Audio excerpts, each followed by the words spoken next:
Yesterday we learned about the fundamental principles of classical genetics, which were discovered by Mendel, and we learned quite a few terms like genotype, phenotype, homozygous, heterozygous, test cross, and we also learned about F2 phenotypic ratio in monohybrid cross, which is 3:1, how we get F2 phenotypic ratio 9:3:1, which is basically the dihybrid cross in law of independent assortment when two genes are residing on two independent chromosomes. We also learned about the two fully preserved 3:1 ratios underneath 9:3:1 ratio. And finally, we wrapped up by learning how Mendel was rediscovered, which was basically discovery of meiosis in the beginning of last century, where people discovered that some of the cells are haploids, while other cells are diploid with complete set of chromosomes. And while understanding the process of meiosis, they rediscovered that what Mendel was concluding, that only one of the factor, only half of a factor will be contributed by parents, each of the parent to the next progeny, which is the offspring. And that's how they discovered that Mendelian 3:1 and 9:3:1 ratios indeed make perfect sense. So today we are going to learn how far Mendel is true and whether there was some deviations after rediscovery of Mendel. So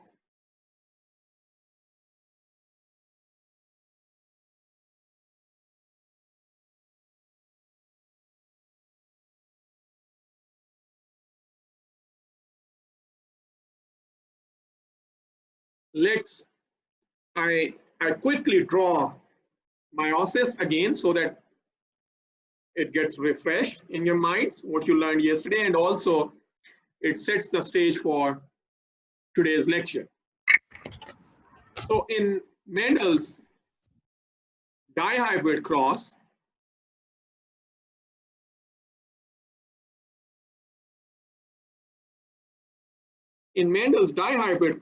he used, let's say,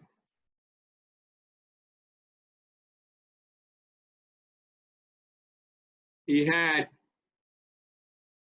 round, and he also had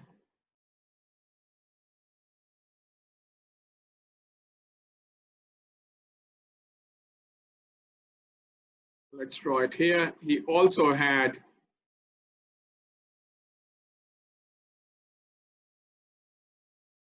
the green, okay? Homozygous green, homozygous round. It's a true breeding. And he also, in the other parent, he had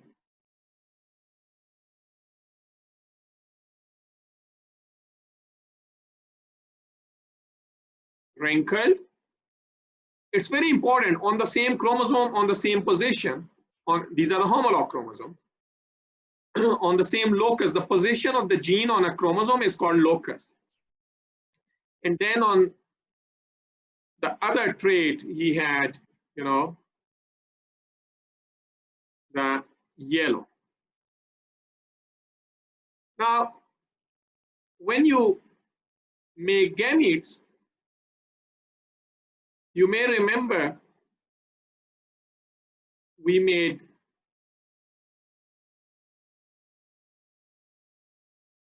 the gametes, and for this parent, let's just focus on this one, okay? The gametes will be For example, RY,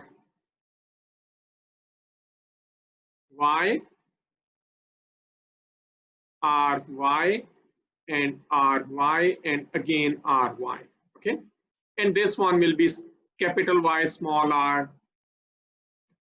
But during meiosis, we know there are 4 haploid cells from one diploid cell.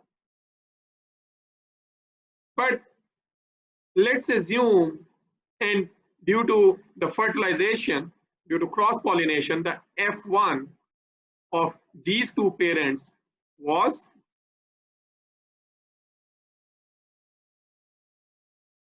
clear. Now, if we draw the gametes for this F1 heterozygous, they will be on chromosome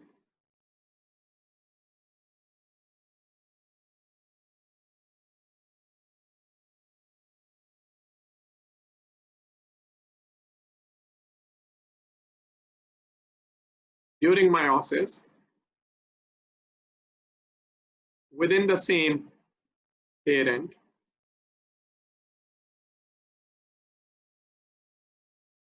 and the other one will be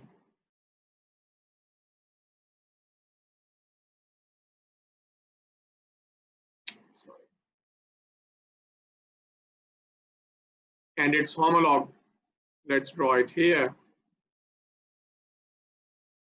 small y, small y. After meiosis, now if the F1 gametes we draw,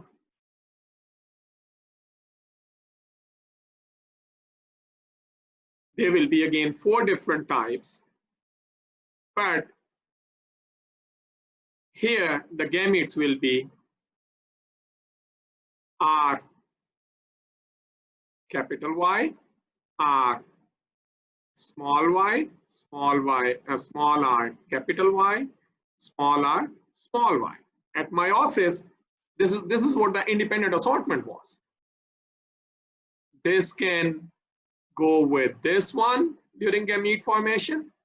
This capital R can go with small y as well, or small r can go with capital Y, or small r with small y. And you get 1/4. So 4 gametes, equal probability. Okay. And when they rediscovered Mendelian laws with the help of meiosis, the question they asked was, so this is what I was just explaining you. This is the F1 heterozygous. You set up a test cross. Okay. Isn't it a test cross? F1 heterozygous is being crossed with homozygous recessive parent. Why we set up test cross? Because we know the gametic combination from this side. It's a homozygous recessive. So test cross gave us possibility or opportunity to understand the genotype of this one in more detail. Now, according to Mendel, as I was just drawing there, this is what the F1 is. This is what I draw there, this one.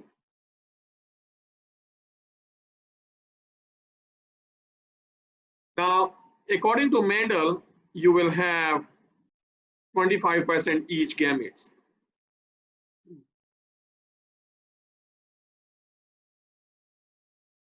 If you remember, what were the parental gametes?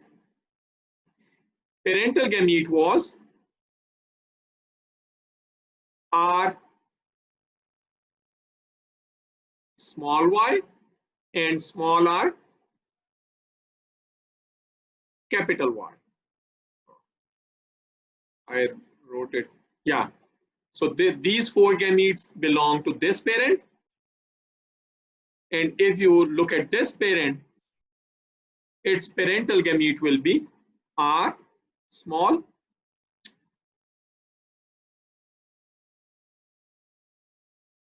capital Y. These are the parental. Remember, whenever we are going to talk about parental gametes means original parents. Original parents which were parents of the F1 progeny, not F1 heterozygous. Whenever we are going to talk about parental gametes, which are written here, we are actually referring to original parents, not this one, not the F1. Original one, which is from where we started the cross. So round homozygous dominant and homozygous recessive green. One parent, homozygous wrinkled, homozygous yellow, the other parent. Okay. Now, according to Mendel, if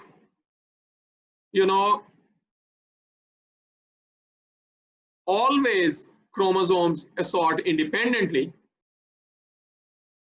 we need to get gametic combination should be 25% each, 1/4. Which means the parental gametes were, these were parental, capital R, small y, capital R, small y, capital R, small y, and the other one was small r, small y. From F1, when you go through this one, its gametes, they all should be 25% each. One parental was this one, the other parental was this one. So, and then we should also get non-parentals because they assort independently, okay? And we should also get the non-parentals, which are these ones. And these are parentals, okay? However, the question which was asked after rediscovery of Mendelian concepts or laws was, what if genes, they reside on the same chromosome? Here, if you pay attention, they are on two independent chromosomes. This one is independent and this one is independent. And this, if this is the case, then we should get equal ratio of parental and non-parental gametes when they are on different chromosomes. The question was asked, what if they are on the same chromosome? Let's draw same chromosome combination.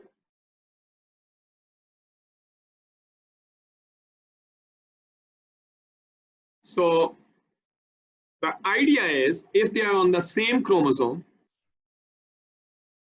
and during meiosis we know they get separated, we should only get parental 50% each, and we should not get any non-parental.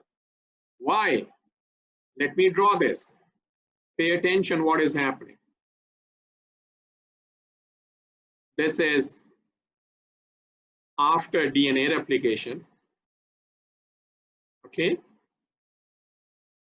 This is R.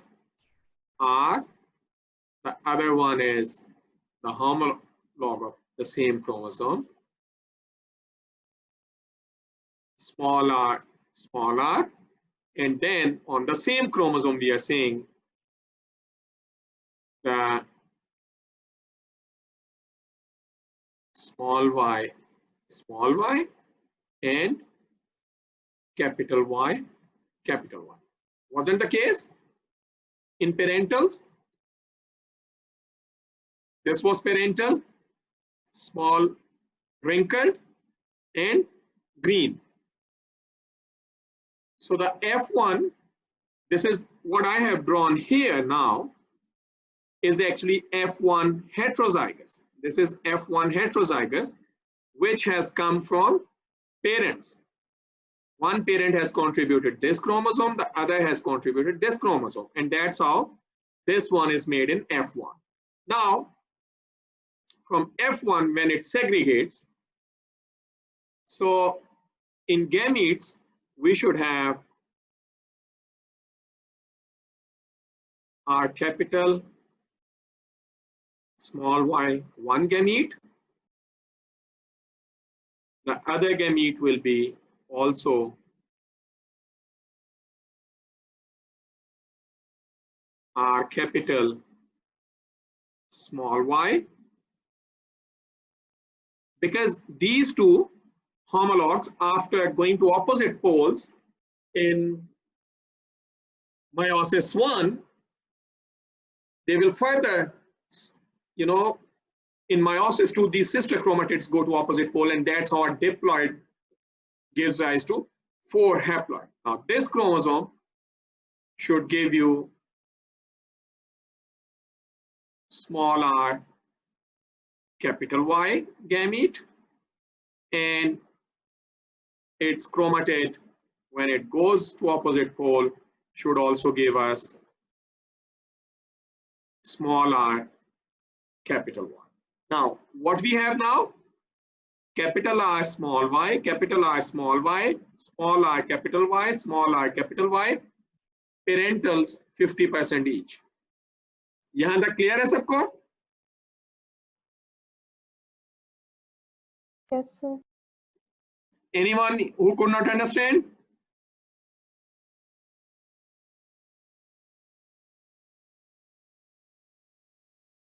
Are you there? Yes, sir, it's perfectly fine. Yes, sir, yes. So it's clear. So the question was, if you have genes on the same chromosome and we have parentals which were here, I write down their genotypes, capital R, small y,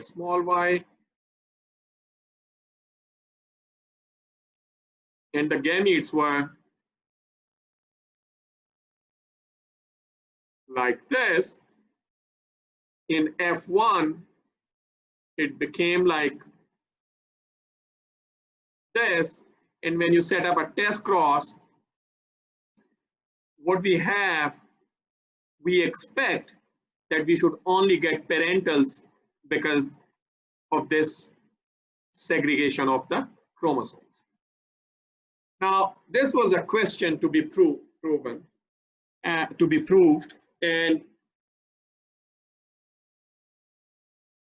it was not an easy question, I tell you. And the beginning of last century, it witnessed a huge explosion in the field of genetics when T.H. Morgan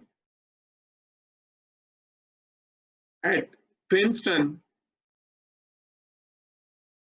I think it was Princeton or Columbia, I forgot it, but this picture is definitely from Princeton.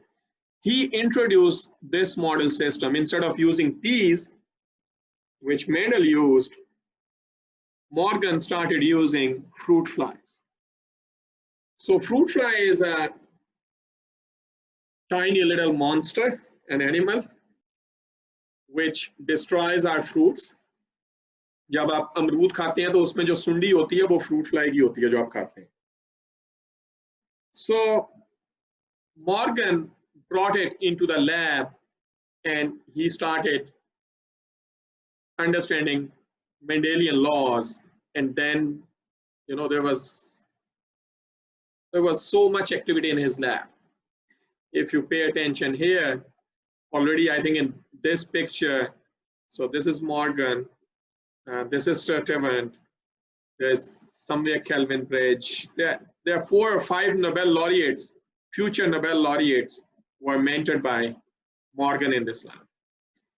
And you can grow it in in a bottle. The whole life cycle of fruit fly is 10 days. So as a geneticist, I would say as a geneticist, we are very lazy people. We want to see quick results, and we want to quickly from one generation go to the next generation. So peas, it was like 2 months crop, 2 months life cycle. So using fruit fly, there were many advantages. For example, the fruit fly lays egg in 24 hours. You have the first instar larva. First instar larva is very tiny caterpillar, और ही छोटी सी जो नजर ही नहीं आता. Then in another 24 hours, you have larva become a bit bigger. You can see it, but not really. In another 24 hours, you have what we call the third instar larva.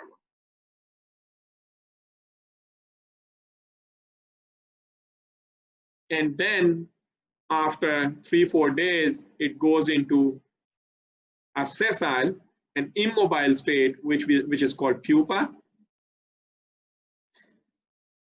And all the structures here which are made, they get hydrolyzed, and you see real structures, eyes, and so this kind of fly, it develops in the pupal structure. And after 3 to 4 more days, by 10 days from laying of egg through this whole life cycle, you have a complete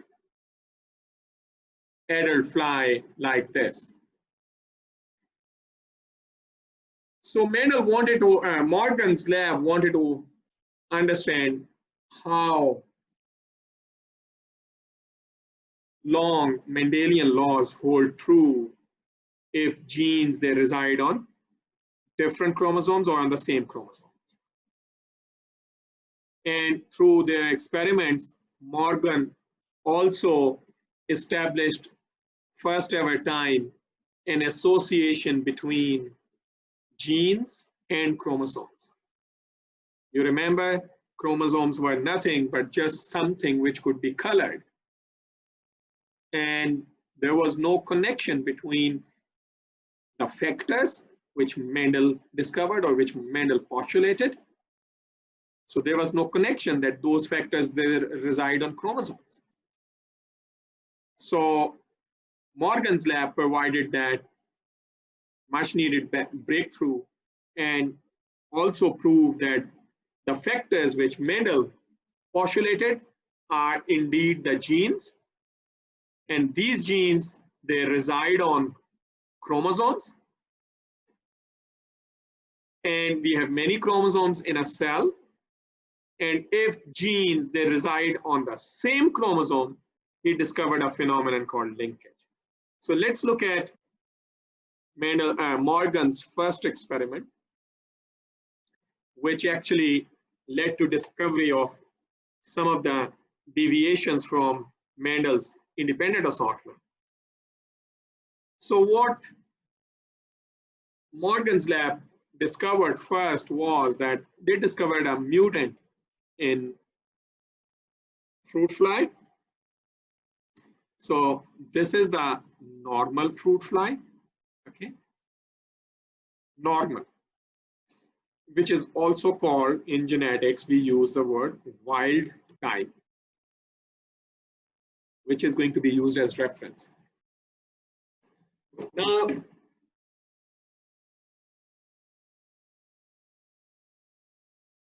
the mutant they discovered, its phenotype was black body. You can see this is the normal. So the normal body color of fly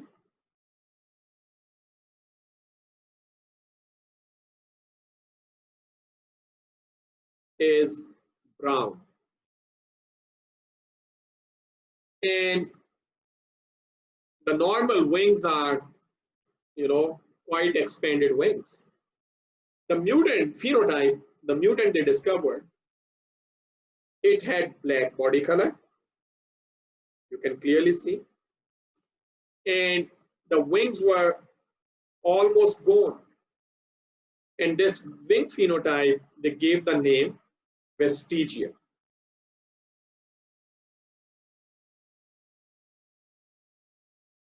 Now, when they gave the normal body color. So let's say whatever brown or whatever color is, they crossed with black. In F1, they got all brown. So what it proves, brown is what? Dominant. Brown is dominant. When they crossed F1 heterozygous brown with F1 brown, the interbreeding, they received 3:1 brown versus black. So it revealed that black is basically, what is black? Recessive. Very good. Is recessive, brown is dominant. And exactly same thing they discovered, vestigial is the normal wing is dominant, which they gave capital VG, and vestigial phenotype is recessive. Okay. Now, what they did, so they knew already brown is dominant. So they gave the normal body color, they represented with capital B, and the black was represented with small b. Here you can already give symbols now. The best advice I can give you to solve genetics problem is to first write down the phenotypes, black, brown, look at the F1 heterozygous phenotype, and then F2, and then try to give the genotypes. Now we know brown is dominant, so we are going to use capital B genotype. Black turned out to be recessive, so we gave small b. The F1 was this one, cross to F1 heterozygous, and you get F2 capital B, small b, capital B, small b, and a black, this one. So 2 heterozygous, 1 homozygous, pure breeding brown, 1 homozygous, pure breeding black. And what have you discovered? 1:2:1 genotypic ratio, underline F2 phenotypic ratio.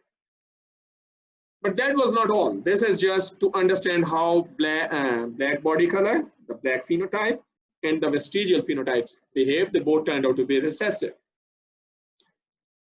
What they did, they set up an experiment. Instead of monohybrid, they set up a dihybrid. And plus, remember in genetics, plus means wild type. So this plus means capital B, capital B. This plus means vestigial, okay? And this was black, homozygous, vestigial, homozygous. F1 turned out to be heterozygous flies. You can write it like this, or you can also write, if you want, like this. It's your choice. And here you can write like this, okay? So F1 turned out to be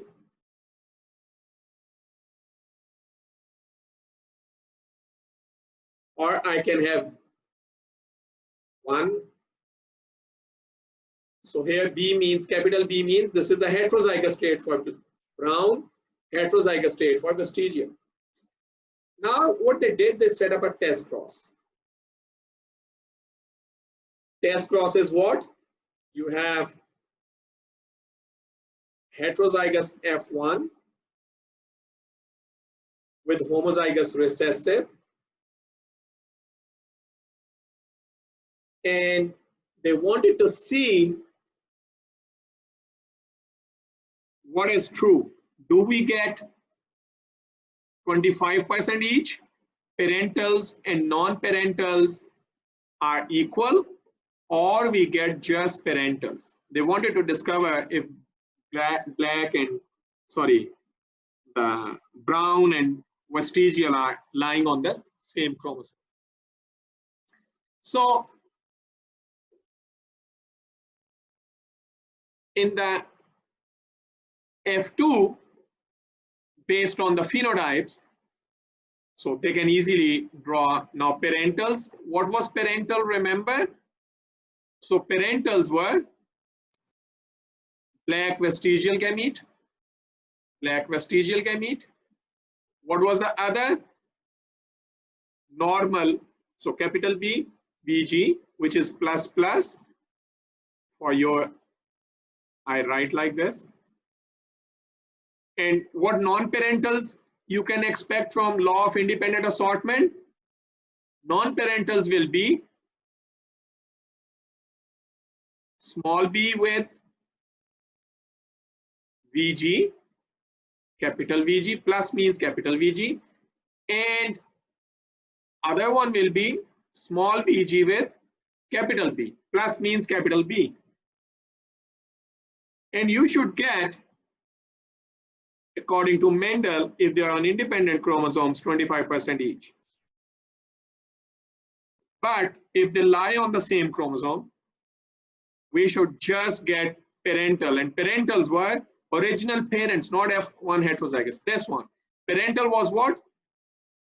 Parental gametes were capital B, VG, this one, and small b, VG, this one, 50% each.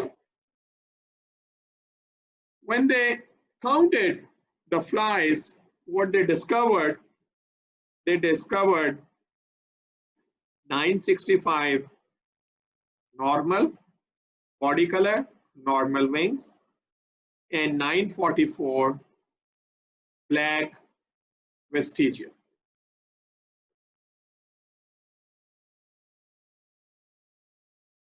They got 206 non-parental, which means black normal wings, and vestigial normal body color 185. So on one hand, the parental ratio was 1:1, non-parental ratio was also 1:1, but parental and non-parental all were not equal. They were not 25% each. Can you see?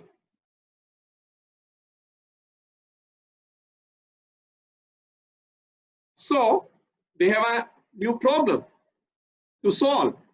They have a new question to solve. Neither this state is holding true,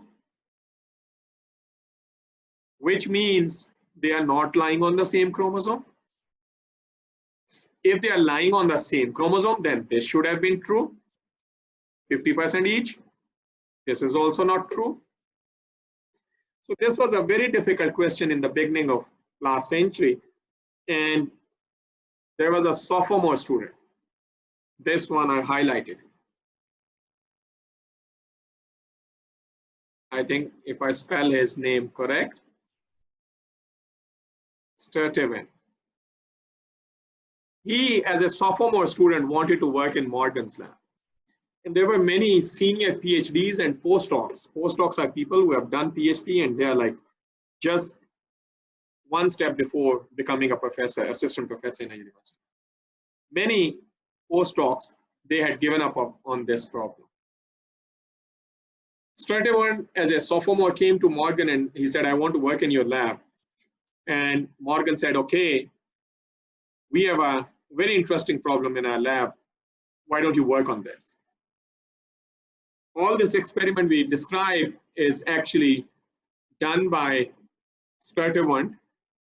And what it did, he said, okay, let's see how much percentage non-parentals we have in this cross. What it did, he calculated the percentage of non-parentals simply. So he had non-parentals 206, 185, added them, divided by total into 100, and he calculated that I get 17% non-parentals. He came up with another experiment. And he said, okay, here I have both the parents were homozygous for both the traits. What if I have one mutant phenotype in each of the two parents? Like this, I have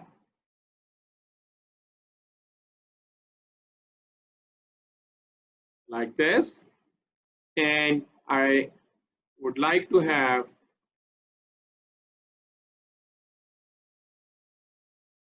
so what is the phenotype of this fly?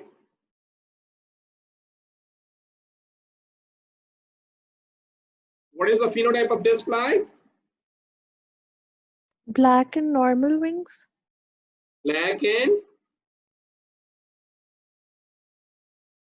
Normal winged.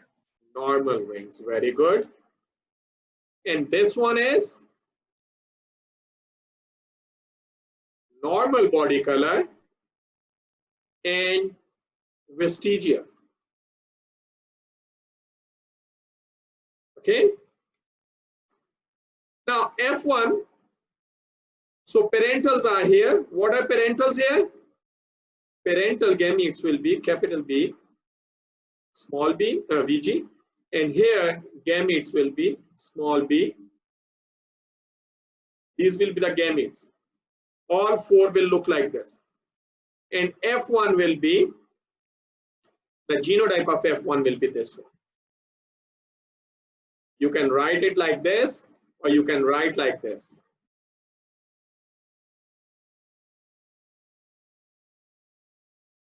They set up a test cross of this fly, which is shown here like this, with homozygous recessive, because it is a test cross. And Stratevant looked at parentals and non-parentals. What were parentals? Parentals were this one.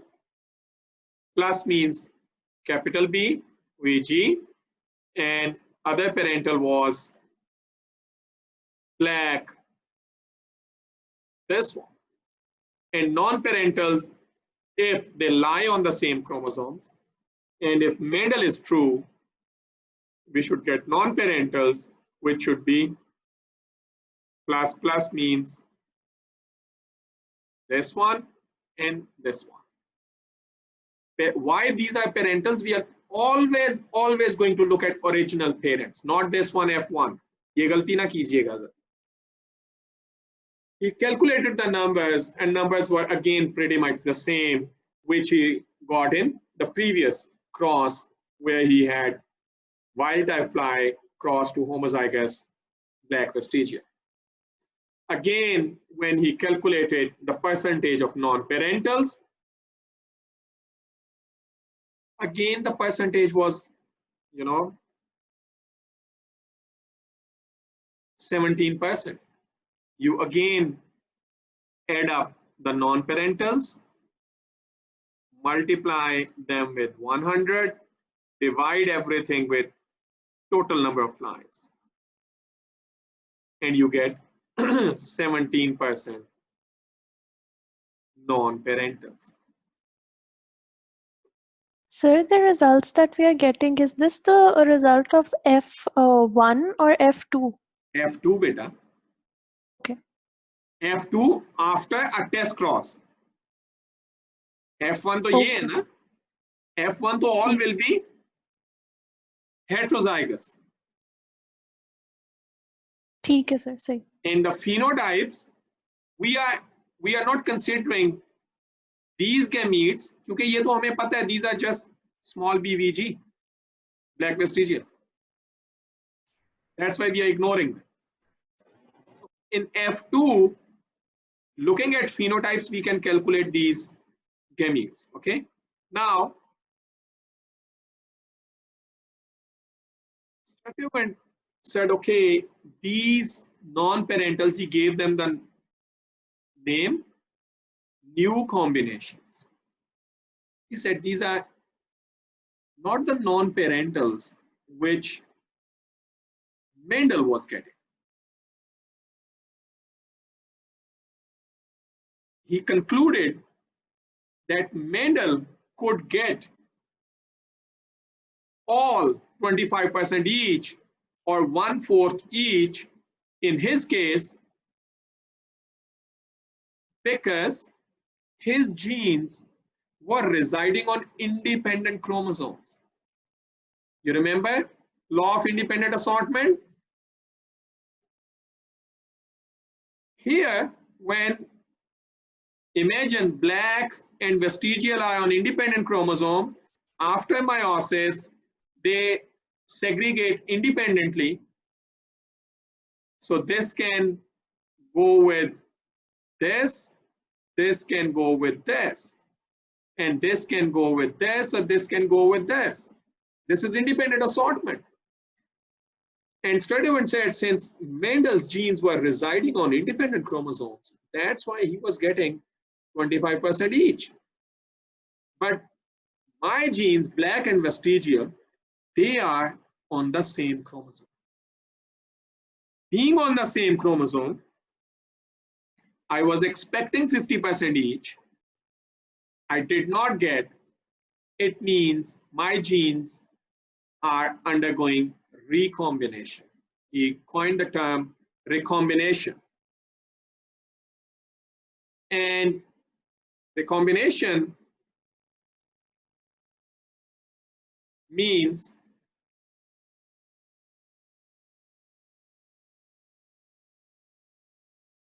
when we have F1 heterozygous, F1 heterozygous was what? F1 heterozygous was this one. They are lying on the same chromosome. So let's write down their chromosomes. One chromosome is with capital B. The other one is with small b. And since he brought in parentals were these ones in this case, let's stick to this one. So here he had, sorry, from one parent, F1 has inherited mutant vestigial, and the other parent has contributed mutant black but wild type vestigial. When this diploid cell will undergo meiosis, it will first replicate its DNA. So this chromosome, this one, black vestigial, will look like this.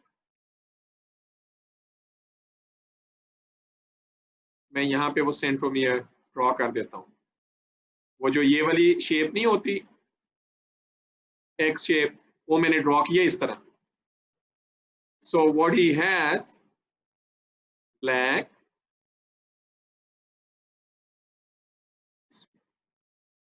okay, DNA replication हुई है ना, ये sister chromatids आ गए हैं उसके. And this one, how can I delete this? The other chromosome, the homologue, will look like this. Small b, this is the centromere, small b, and capital VG, capital VG. Now, what are parentals? This was parental, and this is parental. What Stratton discovered, they said these chromosomes, the homologue chromosomes, after DNA replication, when they enter into cell division, meiosis 1, before they separate and go to opposite poles and the two homologue chromosomes become half, these homologs, they undergo an event called recombination.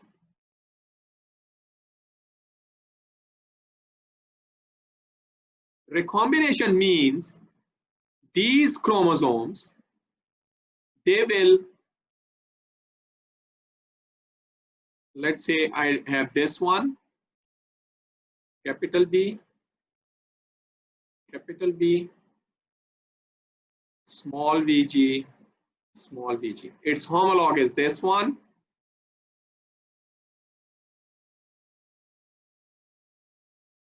Small b, normal wings, and like this, crisscross. This arm also undergoes crisscross. If this is small b, capital VG, on this side also you have small b, capital VG. But during meiosis 1, the homologs come together and they pair with each other like this. They undergo a crisscross arrangement, and this structure is called chiasmata.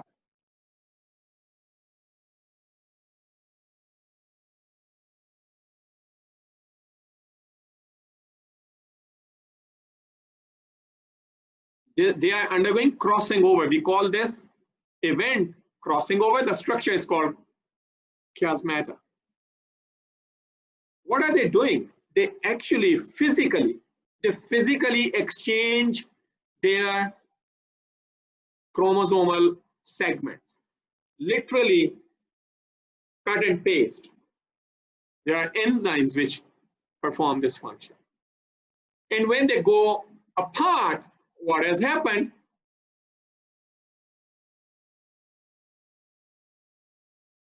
After this event, what will happen? You will have this chromosome will have on one side B and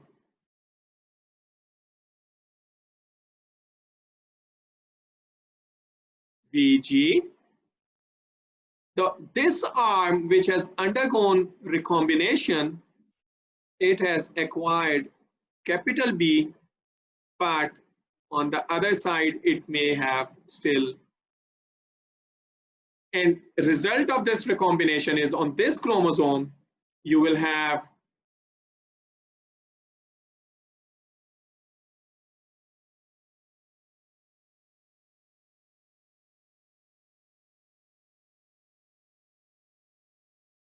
small b, and it had already small vg, and its other arm is capital B,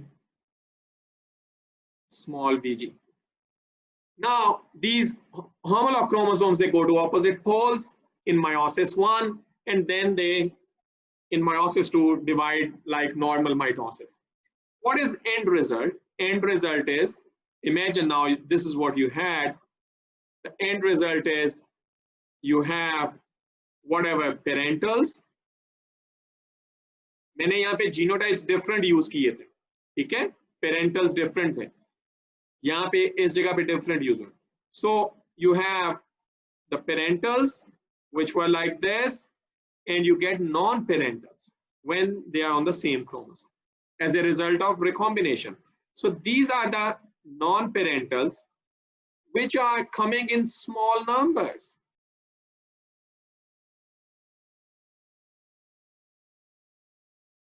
ये वाला जो है ना, basically जो आपकी मैं explain कर रहा हूँ वो इस क्रॉस का बना हुआ है, जिसमें पेरेंटल्स प्लस प्लस और स्मॉल बीजी थे. So here this one is parental, this one is parental, and these two are non-parentals, and they are result of this recombination. So what Stratovan discovered, that genes reside on the same chromosome.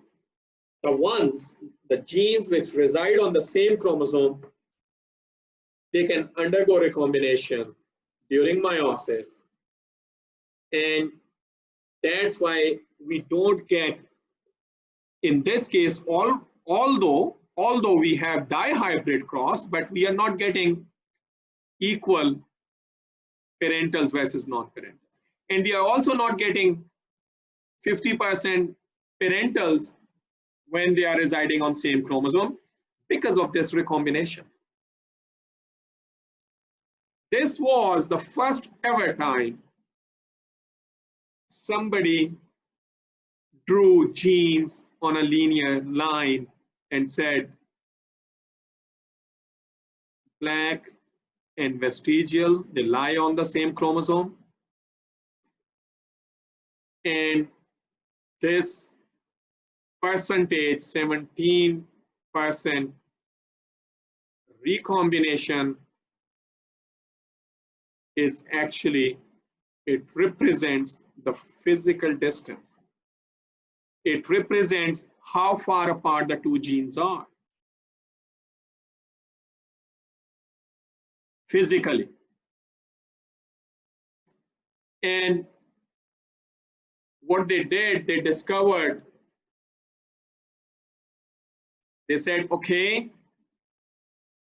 this 17%, or in case of frequency, they said it's 0.17. Maximum it can be 1, you know. So in case of frequency, it's 0.17. Or recombination percentage is 17%. What this recombination percentage is representing? This is representing the physical distance between the two genes, or the chances, the events, how many times recombination is taking place during meiosis. So what Stratewood concluded, that if you have 100 meiotic events or 100 times meiosis, 17% or out of 100, 17 times black and vestigial will recombine at the time of crossing over, and we will get non-parentals. And they said, they gave this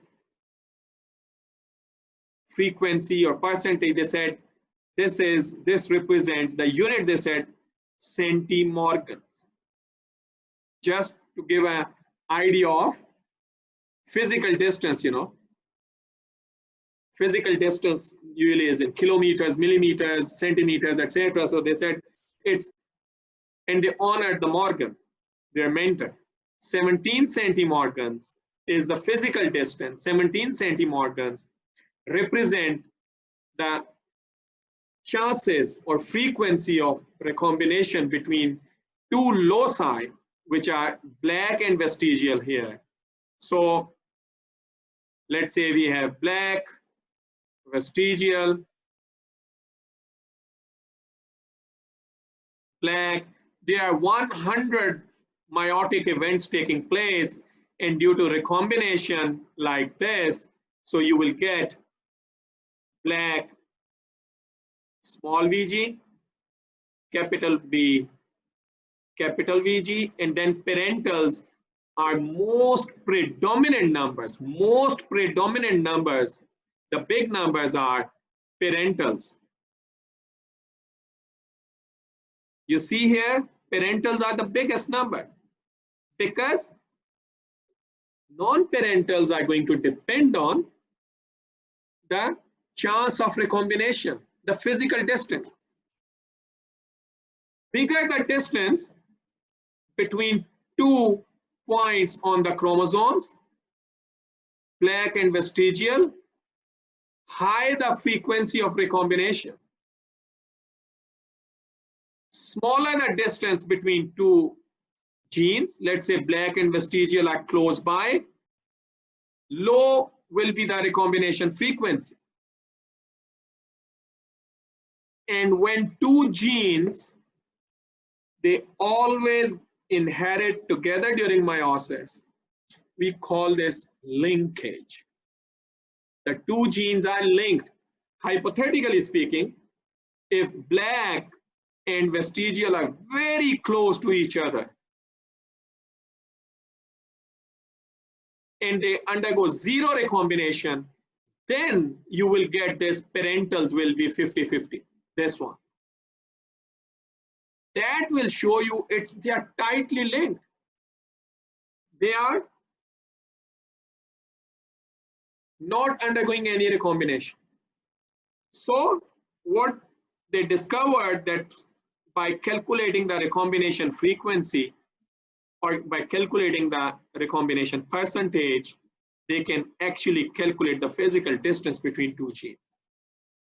Okay, is it clear up to here?